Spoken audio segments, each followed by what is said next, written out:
تو یہ کسی بھی یعنی دعوے کے بغیر ہیں. کوئی ایون میں نے آپ ویڈیو دیکھ لیں کوئی بڑی بات بھی نہیں میں نے کی. تو اللہ جب میری ایسے مدد کر رہا ہے تو آپ کہہ لیں کہ مجھے کیا ضرورت پڑی ہے پاؤں پہ کلارا مارنے کی.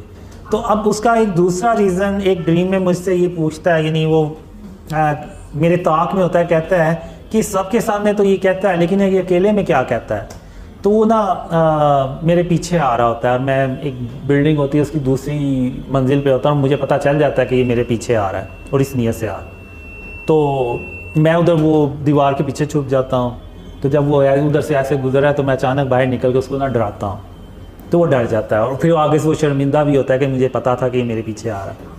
تو میں نے اس کو پھر کہتا ہوں مجھے پتہ تم کیوں آ رہے میرے پیچھے. تو وہ کہتا ہے کہ ہاں اور تم ایک دن دعویٰ کرو گے. تو میں نے کہا نہیں, ایسا ہو ہی نہیں سکتا کہ میں کوئی دعویٰ کروں. تو اس کو نا میں 2 مثالیں دیتا ہوں. تو میں اس کو کہتا ہوں کہ دیکھو جب میں تمہیں نا 2 مثالیں دوں گا اس کی. ایک جب خلفائے راشدین حضرت عمر رضی تعالیٰ عنہ کا دور تھا تو ان کے دور میں نا قحط کی صورتحال پیدا ہو گئی. تو انہوں نے شام کے گورنر کو خط لکھا کہ یہاں پہ قحط کی صورتحال پیدا ہو رہی ہے, تو آپ اس سلسلے میں کیا مدد کر سکتے ہیں. تو انہوں نے کہا کہ میں اتنی لمبی لائن لگا دوں گا رزق کی یعنی اونٹوں کی کہ پہلا اونٹ آپ کے پاس ہوگا, آئے پہنچے گا تو آخری اونٹ میری طرف سے چل رہا ہوگا, اتنی لمبی لائن لگا دوں گا. تو حضرت عمر رضی تعالیٰ عنہ خوش ہو گئے. تو اگلے دن ایک آدمی آتا ہے اور وہ کہتا ہے کہ مجھے رات کو خواب آئی ہے, اور خواب میں خاتم النبیین محمد صلی اللہ علیہ وسلم کی زیارت ہوئی ہے. تو انہوں نے مجھے کہا ہے کہ عمر سے جا کے کہہ دو کہ وہ اب ویسا نہیں رہا جیسا وہ پہلے تھا.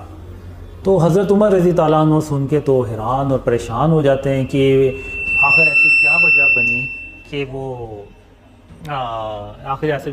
بنی کہ وہ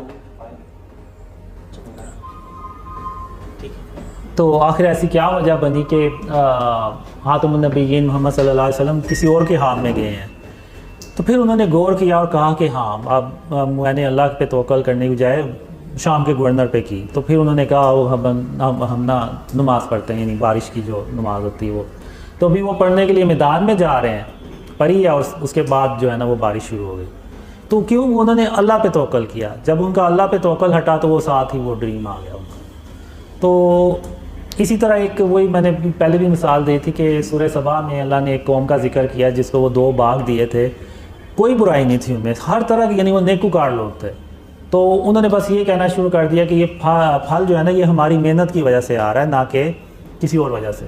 تو اللہ نے ان پھلوں کو مردہ کر دیا. تو اللہ نے کہا کہ اب بھی تو تم اتنی ہی محنت کر رہے ہو جتنی پہلے کر رہے تھے, تو اب تم ان پھلوں کو کھا کیوں نہیں سکتے یا بیچ کیوں نہیں سکتے.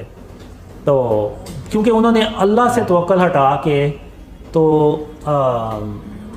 اپنے محنت پہ توکل کر لیا. تو میں اس کو یہ 2 مثالیں دیتا ہوں. تو میں کہتا ہوں